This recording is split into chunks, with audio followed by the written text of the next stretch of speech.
I said it in my press conference, play with a chip on your shoulder. All right? People think we are done. The Purdue women's basketball team knocked off 17th-ranked Florida State on Saturday, 66-61, to finish the month of November with a 5-2 record. They'll start the December schedule with 2 games at home starting Wednesday night in the Big Ten ACC Challenge against Nell Fortner and the Georgia Tech Yellow Jackets. And then Sunday, Ohio State comes in for the first Big Ten contest of the season. Good evening, everybody. From Wolfies in West Lafayette, it is the Katie Gearlds Show. We're going to talk Boilermaker basketball with the head coach. A little bit later on in the show, by the way, we'll have Brooke Moore joining us, our junior guard from Atlanta. But when we come back, it will be the Katie Gearlds Show presented by Purdue Federal Credit Union. And this is Boilermaker basketball from Learfield.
I thought JT was great down the stretch for us, making some plays. Cass was phenomenal. I mean, we put her on the post. She guarded her butt off. Just a great team win. Not just who was on the floor for us, but our bench was just locked in and engaged on, calling out what we wanted to do defensively. They stayed together. I like the makeup of our team. Have confidence in our staff that we're going to win some basketball games. We should. That group, I mean, they deserve that. They've busted their butts off for everything they've been through here in the last 2.5 months, 5 months throughout the summer. They deserve that, and I'm proud of them. Welcome back to the Katie Gearlds Show presented by Purdue Federal Credit Union. We're live at Wolfies Grill with the largest view of the game outside of Mackey Arena. Joined by the head coach. And Katie, congratulations. We haven't talked for a couple of weeks on this show, but since we last left, a win at Illinois State, a loss at home against Dayton, a win over Marshall, and then you split against 2 top 25 teams in the St. Pete showcase, and so we'll talk about those. By the way, some of you have already checked in tonight on Facebook. We are on the Purdue Athletics site, so let us know where you're watching from tonight, and if you have a question or comment for the coach, let us know. Overall comments, so you have to be pleased with the way this team is playing right now at the early part of the season at 5-2. Yeah, I think if a lot of people looked at our schedule, early on, you maybe didn't think we were going to be 5-2, but the biggest thing for us, obviously 5-2 is great, but we're getting better. Every time out, we've gotten better. The home game against Dayton wasn't ideal for us, but if we don't go through that, there's no way we play against West Virginia and Florida State like we did. We got a young basketball team, inexperienced basketball team, and trying to put a scout together, different schemes, and trying to get out there and execute. I thought, the improvement we showed from Dayton to West Virginia and Florida State, just putting a scout together and then implementing it for 40 minutes gave us a chance to win. I thought we had a good opportunity against West Virginia, but then bounced back against Florida State and got the job done. One of the things you want to do with this program is to make sure that potential recruits know about what the potential is here at Purdue with Purdue women's basketball. And you've got at least one voter. The AP poll came out this week, and Purdue got a vote. And, I don't think anybody would have expected that by the end of November, this Purdue women's basketball team would get a vote in the AP poll. We need to send somebody a care package. Well, there you go. Hey, whatever works for you, right? No, just a really cool thing for our program. in a short amount of time, what we've been able to do. But I think it's just a testament to what our young women are doing on the basketball court and really off the court. This group has gotten out of the community, and they're really trying to make an imprint here in the community. And I think that how they get along off the court is really translating to on the court, and they're a fun group to be around. We understand that nobody expects much of us, so we'll just keep playing with a chip on our shoulder, and we like proving people wrong. Let's go back and talk about some of these games, and we'll start with the one furthest back from November 17th. You went on the road to Illinois State and beat the Redbirds 76-64. It seems like a long time ago. Abby Ellis had 20 points, Madison Layden 18, and Rashea Kyle 14. But you shot well that night, 53% from the field and 47% from three-point range. I believe you were 9 of 19 from beyond the arc. You shoot on the road like that, you have a chance to win. Yeah, and we're going to have to make shots. Obviously, we try to throw the ball into Shea, and Ricky's done a really good job for us inside. She had a great 2 games down in West Virginia, but Ricky had a great game against Illinois State as well. But that's the makeup of our team. We're going to shoot the ball a lot from the outside, and some days they're going to go in, and some days they're not. But if we get the right people shooting the basketball, we're going to have chances to win some games. And you really were in control most of the night. If I remember that one right, they took a very brief lead in the second half after you were up early, but you came back, and I think that's the one thing that we've seen in the first few games. Basketball, as we know, is a game of runs, but your team has been able to withstand runs, and we're going to talk about the one last Saturday, which may have been a record breaker, but you were able to come back on the other side and come out on the right side of the score. Yeah, we actually talk about it often, that basketball is a game of runs, and it just making sure your run is longer and the last one. And I think, with maturity and more experience playing with each other and more experience playing with me as their head coach, I think those things are things that we're going to improve on. All right, let's move to the next game, and it was a home game against Dayton. 78-62 was the final score. Dayton came out on top. That was the same day that the football team was up playing Northwestern at Wrigley Field. You were down 2 at the half, so you were in that game, and then the 23-13 third quarter really spelled the difference. Yeah, we thought we put ourselves in a position at halftime. For the most part, we really executed our game plan, what we wanted to do there in the first half, and still we had like 3 or 4 things that I thought were controllable things that maybe we go into half with a lead. And then in the third quarter, I think we go 3 for 13 and then 7 for 14 from the free throw line. And I was just listening to Coach Paint's show too, and sometimes that happens, right? Sometimes the ball just doesn't go in, and what we talk about all the time is we've got to be able to withstand those. When we do go through those droughts, we've got to dig down a little bit deeper on the defensive end. And Dayton just handed it to us. They didn't have as many offensive rebounds in the second half as they did the first, but they capitalized on every single one in the second half, and that really hurt us. Like I said, if we didn't go through that, we wouldn't have been able to play against West Virginia and Florida State the way we did. And give Dayton credit, they gave it to us, but we've bounced back, and we have gotten better since that day. And that Dayton team is a team that's favored to win the Atlantic 10, and I think would be a very competitive team in the Big Ten Conference. Oh, yeah, absolutely. I mean, they had 3 fifth-year seniors, 1 other senior, and then started a sophomore. I mean, you just talk about experience playing together for 2 years like that. They brought back their entire team. So, we're still trying to figure things out on the fly. But, I love my basketball team. I love how hard they play for me right now, and they're a fun group to be around. All right, more recapping to come, but we need to take a break. It is the Katie Gearlds Show presented by Purdue Federal Credit Union, and this is Boilermaker Basketball from Learfield. Down by Layden after a no-good shot from Brianna Furby. Cass Hardin from the corner, sinks it! Ellis in the corner, pass to Mide, back to Ellis from the corner. Nothing but net from Abby Ellis. Something the Boilermakers trying to emphasize in their offense this year under Coach Gearlds in her first season, trying to dribble the ball as little as possible. Mide Oriami, ribbon in for 3. Shot clock at 5. Abby Ellis needs to make something happen. She'll shoot it from deep. Sinks it! Ellis from downtown. And on that last drive, Coleclaw had a really nice take. Hardin, spotter 3. That's a Purdue record. 1,974 career points, 238 career made threes, Speaking of made threes, yeah, the Boilers really great from beyond the arc in the first half. Abby Ellis lays in a beautiful bank shot. Shot clock at 5. Brooke Moore from deep. Sinks it! Jayla Smith fighting in. Dumps it with the right hook. Gets her own rebound. Puts it back for 2. Pass into Rashea Kyle.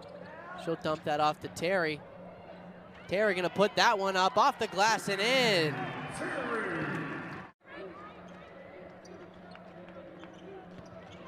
Two players for the Thundering Herd in double digits. Rashea Kyle tacks on 2 more to her stat. Abby Ellis trying to make a move. She'll toss that one up. Layden from the outside, off the rim. Rebound by Jayla Smith, puts it up and draws the foul. Can sink one, if not both of these. I think 2 games coming up this week for the Boilermakers. They will take on Georgia Tech on Wednesday night. We'll have that broadcast starting at 6:45, and then Ohio State comes into Mackey Sunday afternoon.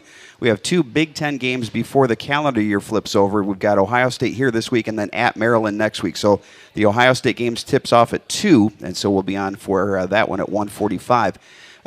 Boilering up from Fort Wayne tonight. We appreciate them watching us tonight. South Bend, Indiana checking in. Also our buddy Hacksaw in Pennsylvania.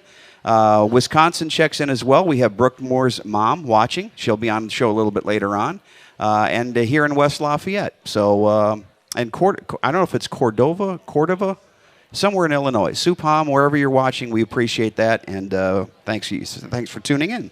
A week ago tonight, we were not able to do the show here because you were playing a basketball game. And first of all, talk about the quick turnaround. You had a 48-hour turnaround, which is a little unusual during the regular season when you're not playing in a tournament.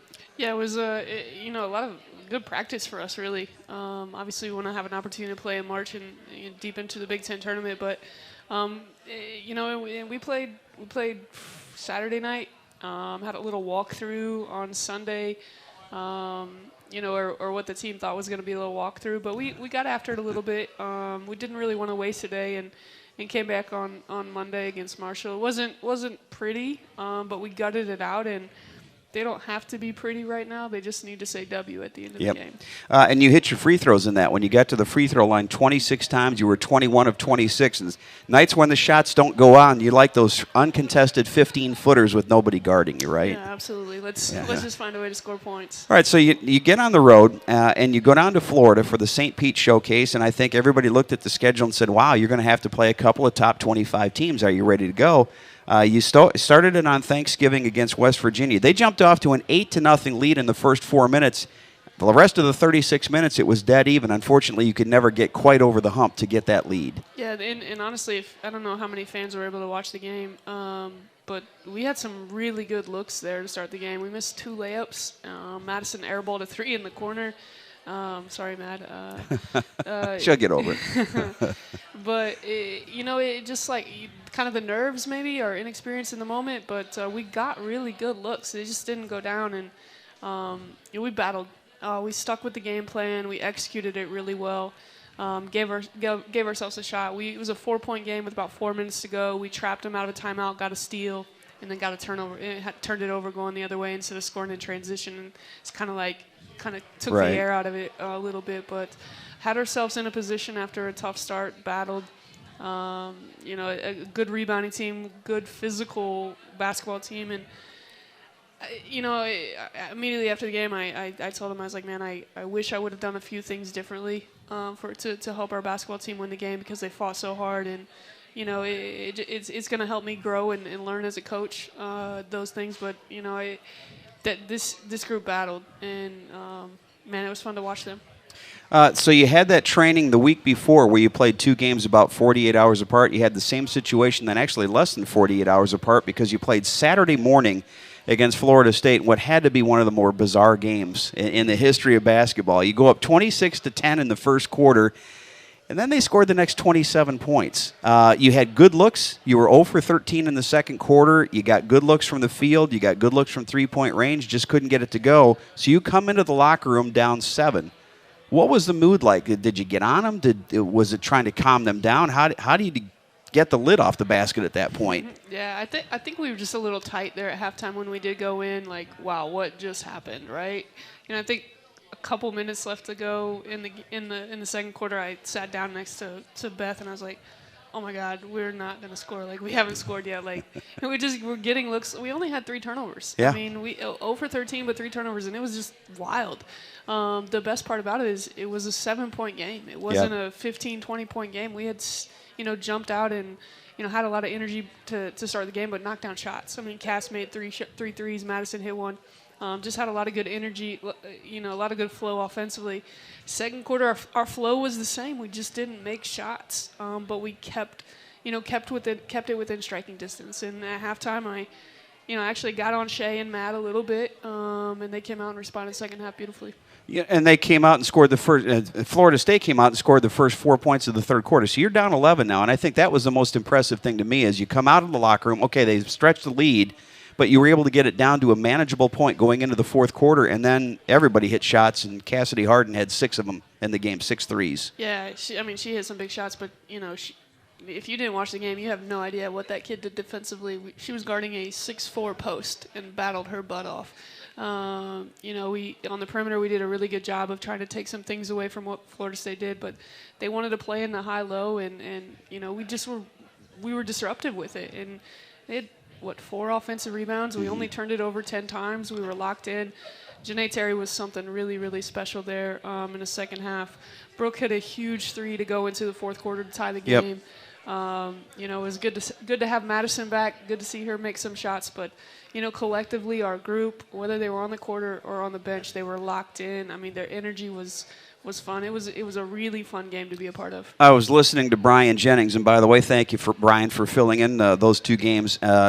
Driving over to the bucket game, listening to the fourth quarter, and you were up by 1, had the ball with less than a minute to play, and I wondered which direction you would go on the play. You got the ball into Rashea, and she made a great baseline spin for a short jumper that really sealed the game for you. Yeah, I think that was kind of like the second option there. We wanted to kind of give Matt a look at it, but they took it away from us, and our group stayed with what we were trying to do. And Brooke threw it into Shea, and Shea made a great drop step and finished it, and then we were able to get a stop on the other end, and Matt makes 2 free throws, and we were able to ice the game down the stretch.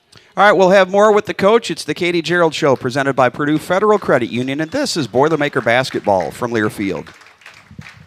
Second and goal, right back to Horvath, and he ran into his tight end, Payne Durham. The ball squirts out, a flag on the play.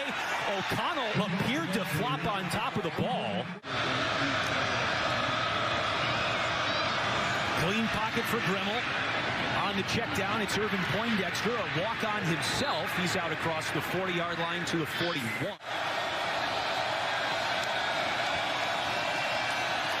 There it is. Grimmel tries to step through, cannot escape. Branson Dean, another Indianapolis native, with the sack. Grimmel steps up. George Karlaftis wraps him up. And a 5-yard loss on the sack. Standing defensive linemen that have come through this program. 3rd and 14. Caught by the tight end Hendershot. He was originally at the first line of scrimmage to start this drive. Nowhere close to a first down. Given to the top player in college football who began his career as a walk-on. He picks up a fumble there and is tackled by Branson Dean. 3rd down. You're going to make this game get blown out of the water by Purdue. 3rd and a mile. Screen to Hendershot, the tight end, who shrugs off Jalen Graham, but didn't even get to the 30-yard line. 4th down. Here he is right here on the outside, and they're in that 4-3 with those linebackers in. Grimmel in trouble. And finally thrown down. Kydron Jenkins finished him off. First drive of the second half. 4-man rush. Grimmel complete to Hendershot. Play clock almost expired. The sweep to Childers goes nowhere. Kieran Douglas with the tackle. First and 10 from the 30. Grant Grimmel nearly threw a pick.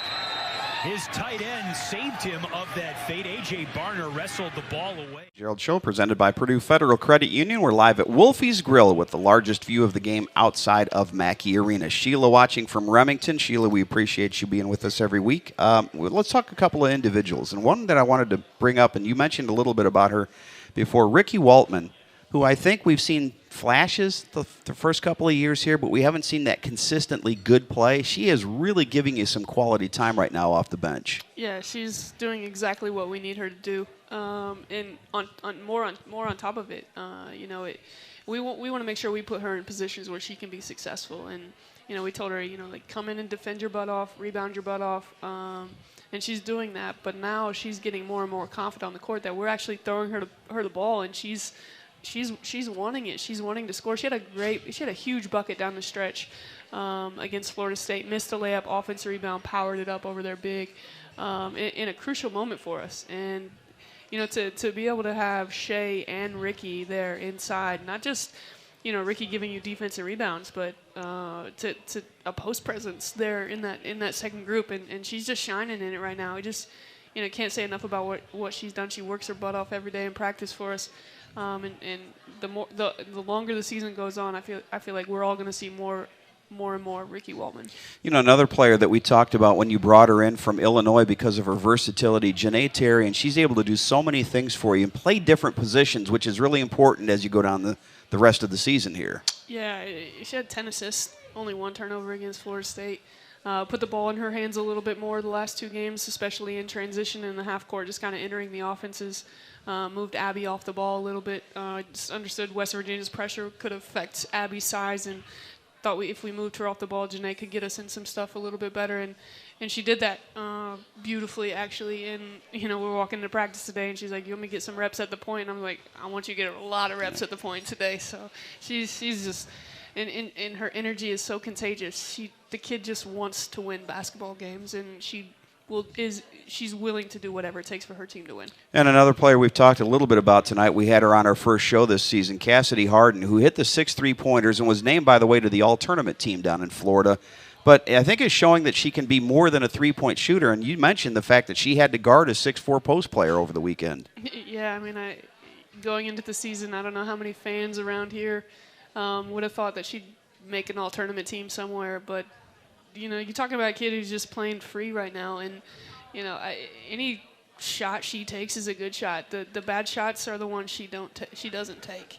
Not only does she spaces the floor for us, but she understands the game of basketball, and then defensively, she does everything. She's the one willing to take a charge for us. She's the one to be in help side, and she doesn't matter if she's guarding a perimeter player.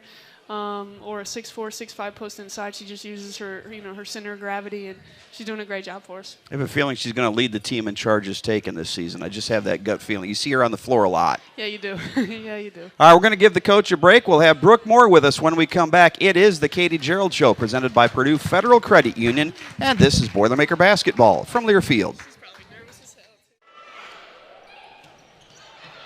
Trammell with the block, kept up by Bush. Now Newton, dug by Sarame, kept alive by Hornung.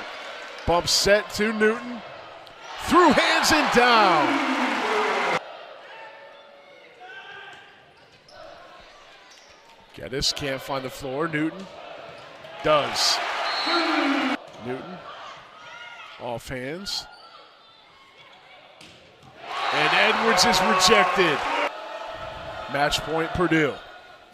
At Hornung. Bush set to Cleveland. Cleveland kept up by Sarame, but not enough. 4 hits is called, and that'll do it. Cleveland with the kill, and the Boilermakers win it 25-20 here in the 4th set. Max with the turn, looking for the quick ending here. And there it is. Headlock, Justin flips around. He's just sucked back a little bit. Now he does chest to chest, and that'll do it. American with another tilt. This is 4 counts. They'll take a 10-0 advantage. Through the definite, well, just as I say, we'll use the aggressor. Sondland in with his own takedown straight to the back. chest to chest. Peru desperately keeping his blades off, and there it is, the fall.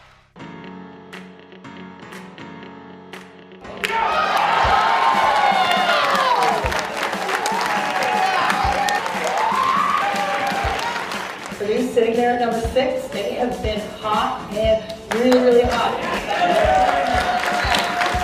And as all 16 of these teams will host first and second rounds.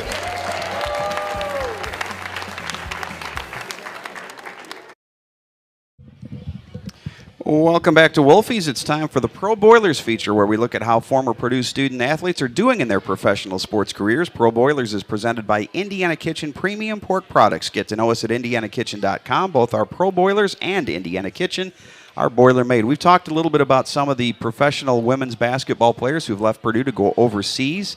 Last update we have from Andriana Keys in Romania. In her last game, she had 19 points, 10 rebounds, and 3 blocks. She's averaging 21 points a game for her team, which is 6-0 so far in the season. KK Hauser is playing in Poland. In their last game, she had 23 points and 6 assists. Her team is 4-3, and she's averaging almost 16 points and 4 assists a game. Sam Ostarello, who, by the way, is a naturalized Italian citizen now, is playing in Italy. She had 7 points in their last game, which was a win. Her team is 5-2. And Aya Traore, playing in Spain, had 12 points and 5 rebounds in her team's last game.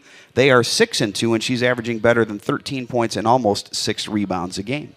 We are joined by Brooke Moore, who is her mom is watching on Facebook tonight. We appreciate that, and we appreciate everybody tuning in. Again, we will be here again next Monday night, by the way, at 7:10 for our next edition of the Katie Gearlds Show. But Brooke, welcome. Tell us a little bit about this season so far in general. It has to be fun to be sitting here at 5-2 with the win over a top 25 team. Yeah, we've been having a lot of fun so far. Just learning every day, just listening to Coach Katie and all of our coaches, and just playing together and having fun together. Coach Gearlds told me that the weather was great down in Florida. How hard was it to get off the plane and come back to this 30 or 35 degree weather? It was tough. It was tough. I mean, I'm from the South, so, it was really tough for me to come back. But, we know the snow is fun, too, at times, but it's a really big change when we get off the plane. It was super, super cold. I'm going to talk about your high school career in a minute, but before you came to Purdue last season, had you been in a lot of snow before? No, that was my first time. Your first time. Yes. What, did you like it or not like it? It was pretty. It was too cold. Pretty unless you have to walk in it, drive in it, do anything outside in it. All right, let's talk. You came from Atlanta. Let's talk about your high school career. You were the 4A Georgia Player of the Year as a senior, and you led your team to, I believe, a state championship game, correct? Yes, sir. When did you pick up basketball? When did you first start playing? I started around 7 or 8. I actually ran track in Florida, but that didn't work out too well. So then when we moved to Georgia, I started playing basketball. It was pretty good at it. How old were you when you moved? 7. Okay, so you were 7 at that point. And was track the only other sport you did growing up besides basketball? Yes, sir. What events in track? I don't know. I just ran. You just ran. Ran as fast and as far as you could, right? Yes. When did you realize that you had the ability to maybe get a scholarship and play big-time college basketball? At what age did that really become a reality for you?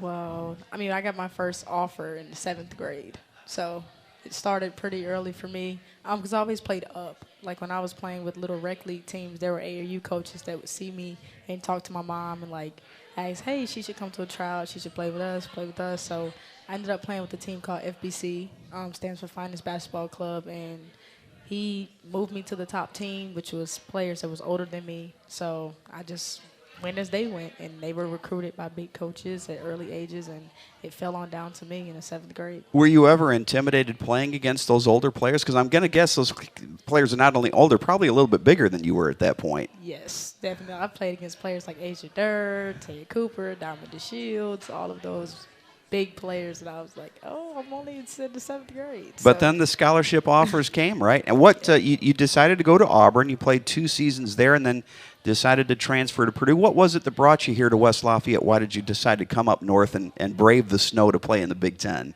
Well, the Big Ten is a very good conference, so I've always wanted to stay in a good conference, of course. That was first and foremost. But Purdue, I mean, I just did a lot of research on the school. I knew Dominique Oden. I knew Dominique, so it was fun talking to Dominique and hearing her side of Purdue and all the great things she had to say. So talking to her and just seeing pictures and videos. I couldn't come because of COVID, but just seeing everything, seeing the campus, and just seeing how the team was close and, like, just, you know, just understanding how it was a basketball school, how the fans are big and support every sport. I just thought it was a good place for me to come. All right, we're talking with Brooke Moore. We're going to talk more with the junior from Atlanta when we come back. It is the Katie Gearlds Show presented by Purdue Federal Credit Union, and this is Boilermaker Basketball from Learfield.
I thought JT was great down the stretch for us, making some plays. Cass was phenomenal. I mean, we put her on the post. She guarded her butt off. Just a great team win.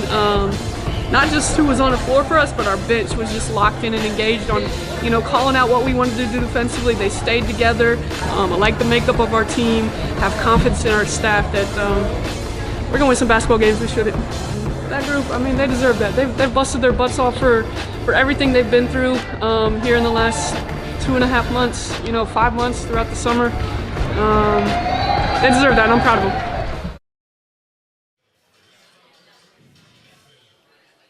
Welcome back to the Katie Gearlds Show, presented by Purdue Federal Credit Union. We're live at Wolfies Grill with the largest view of the game outside of Mackey Arena. During that commercial break on Facebook, they were showing some video clips from the win against Florida State and showed the locker room after. Had to be an exciting locker room. I don't know if you've ever been in a game where your team got outscored in one span 27-0 and still came back and won the basketball game. It's hard to do.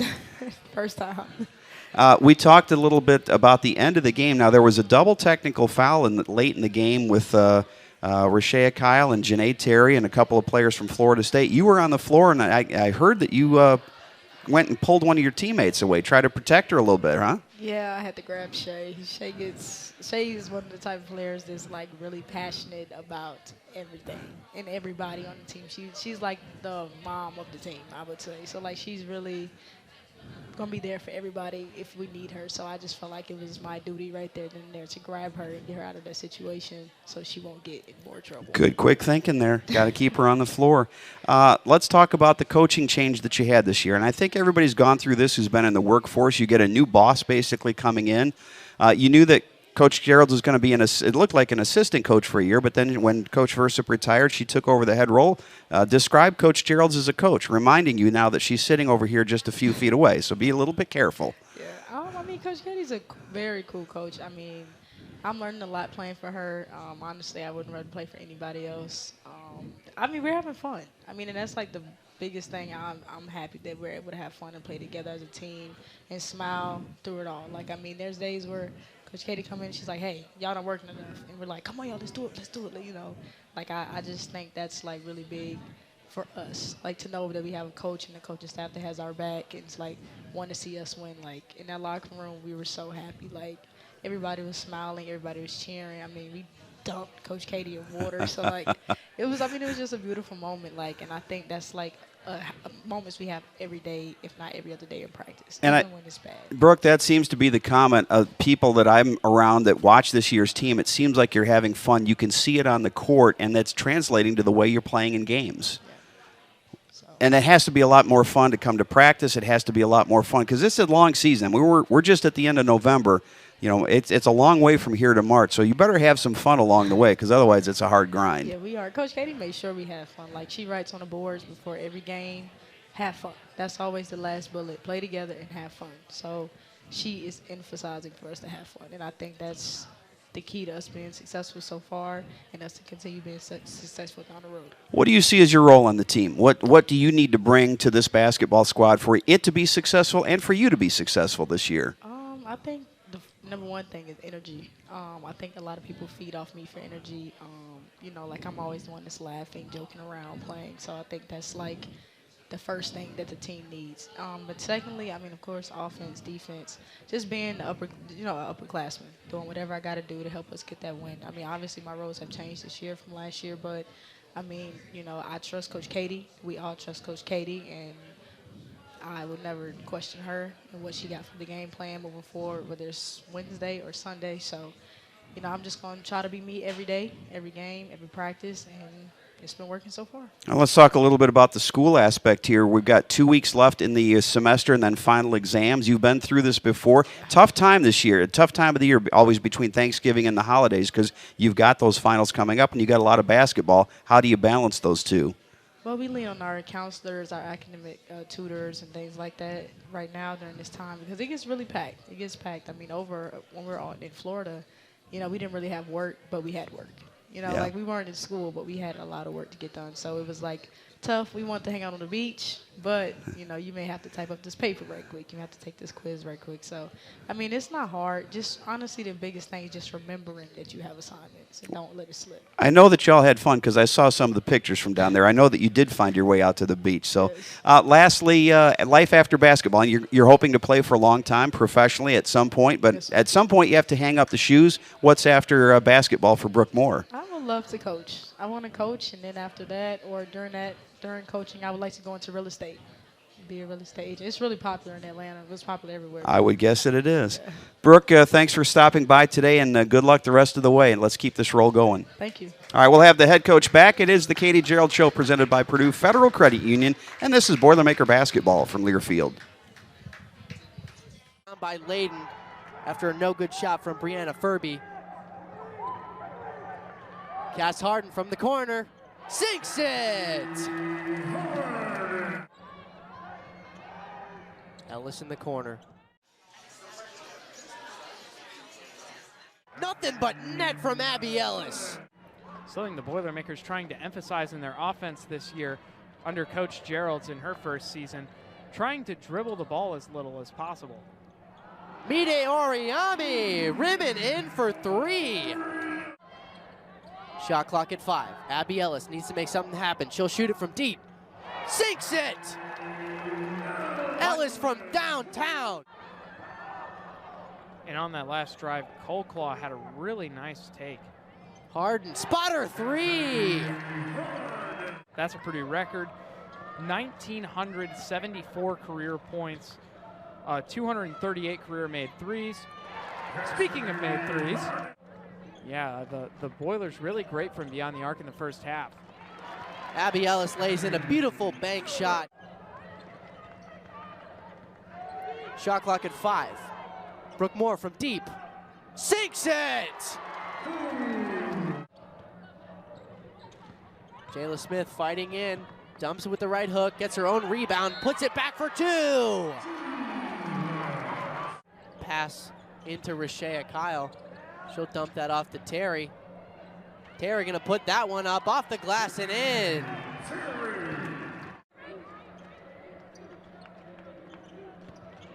Two players for the Thundering Herd in double digits. Rashea Kyle tacks on 2 more to her stat. Abby Ellis trying to make a move. She'll toss that one up. Layden from the outside, off the rim. Rebound by Jayla Smith, puts it up and draws the foul. Can sink one, if not both of these. I think Boilermakers with a couple of games this week at home. We'll get to those in just a second. But we just had Brooke Moore on, and I asked her what she thought her role was, and she talked about energy. What do you want to see from Brooke Moore here the rest of this basketball season? Exactly what she's been giving us, probably just starting to magnify a little bit more. I think she's starting to feel more and more comfortable embracing what we've asked her to do. Coming in, we talked. I just point blank told her, like, we'll bring you off the bench. We're going to kind of like pull the reins off a little bit and let you be Brooke. We talk about all the time we want to get Matt and Shea going early. Obviously, we find Cass a lot early in transition. So if she's in that starting lineup, then she doesn't get those opportunities to be Brooke. And bringing her off the bench allows her to be Brooke. And she's starting to really understand and buy into the role that, hey, if the ball pops and moves from side to side, it's going to get back to me. And she got it going against West Virginia. And then not only did she hit clutch shots against Florida State, she made clutch defensive plays for us. And that energy and leading us in that way is going to be huge and pivotal for our basketball team. All right, let's talk about Georgia Tech coming up on Wednesday night. I mentioned Nell Fortner as their head coach. I think most Boilermaker fans know she was here in the 96-97 season and led Purdue to an improbable Big Ten championship that year and almost an upset of a top seed in the second round of the NCAA tournament. Had to leave after the first year, though, to become the U.S. Olympic coach, and now she's back in the collegiate game. And they've really gone to the international market. 6 of their 11 players are from overseas, so maybe a little bit different style of basketball from Georgia Tech. Yeah, I think, but basketball is one. Watching them and watching us, I think you'll see a lot of similarities in the way that they play, the way we try to play too. Obviously, they're big inside. They've got an international point guard as well, and an athlete on the wing, and then a lot of shooters to go around them. So we'll have our hands full. We've got to do a good job on the boards and taking care of the basketball. I feel like that's just going to be a theme for us all year. If we can take care of the basketball, not turn it over, and then do a good job on the glass, we'll give ourselves a chance to win. Georgia Tech just outside the top 25. They were in the top 25 earlier. They've lost one game, and so they're, I think, right now ranked 30th if you go through all the voting.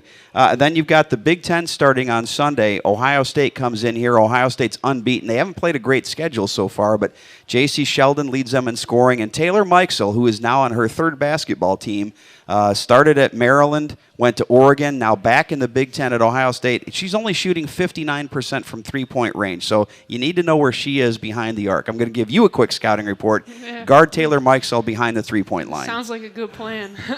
Yeah, probably not someone we can leave open. Obviously, haven't dug into Ohio State at all. Just really focused on Georgia Tech, but just a huge opportunity for our basketball team to play against a team, hovering around the top 25, and then Ohio State is Ohio State. And they were always a handful when I was here, so looking forward to another opportunity. Ohio State is ranked number 18 this week, by the way, in the AP poll. Talk about playing 2 Big Ten games in December. It's something that had to be done because of the way the schedule kind of mashed up, and you're back to 18 conference games. You're playing these non-conference games, and then you got these 2, and you got 2 toughies to start with, and then you go back into non-conference. Any change in how you have to prepare for those? Yeah, I don't think so. It might be different for our team, but actually this was kind of the way it was set up for me at Marion. We would play 3 or 4 league games and then get back into non-conference before we got back into league game after Christmas. A basketball game is a basketball game. And they're always important, every single one of them, and the most important one is the next one. And we'll see what we can do on Wednesday, and then we'll move forward after that. All right, we'll have the final segment of the Katie Gearlds Show presented by Purdue Federal Credit Union after this. This is Boilermaker Basketball from Learfield.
I thought JT was great down the stretch for us, making some plays. Cass was phenomenal. I mean, we put her on the post. She guarded her butt off. Just a great team win. Not just who was on the floor for us, but our bench was just locked in and engaged on, calling out what we wanted to do defensively. They stayed together. I like the makeup of our team, have confidence in our staff that we're going to win some basketball games. We should. That group, I mean, they deserve that. They've busted their butts off for everything they've been through here in the last 2.5 months, 5 months throughout the summer. They deserve that, and I'm proud of them. This week's game plan is presented by Purdue Federal Credit Union, home of the official credit union for Purdue fans. Learn more at purduefed.com. We've talked a little bit about your two upcoming opponents in Georgia Tech and Ohio State, so let's talk about your team. You're trying to build, you're trying to get momentum going as you go into a little bit of Big Ten play, and then you're going to be taking a holiday break. But we mentioned with Brooke, you've got final exams coming up here.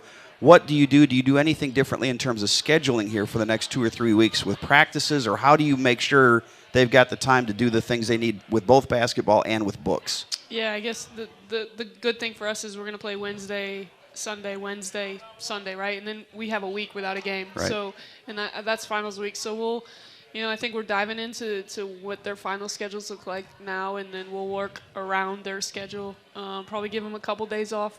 We've played a lot of games in a short amount of time, and they're doing a really good job, but we got to make sure, we are student athletes, and they've done a great job first semester in the classroom, and we want to make sure we allow them the opportunity to finish strong. Are you settling in, or is it going to be a game-by-game thing in terms of a rotation? We talked a little bit about this, that, a lot of times coaches use the non-conference to get that rotation set. Where are you right now, and where you think you might go forward from here? Yeah, I think this part of the season, I think we have a decent understanding, but I think we're still – filling things out. Obviously, we want Jayla to be a part of that rotation. She got really sick. Allergies really kicked her butt when we were down in Florida, and so she didn't play a whole lot against Florida State. So I want to get her into that rotation, and still trying to get everybody healthy.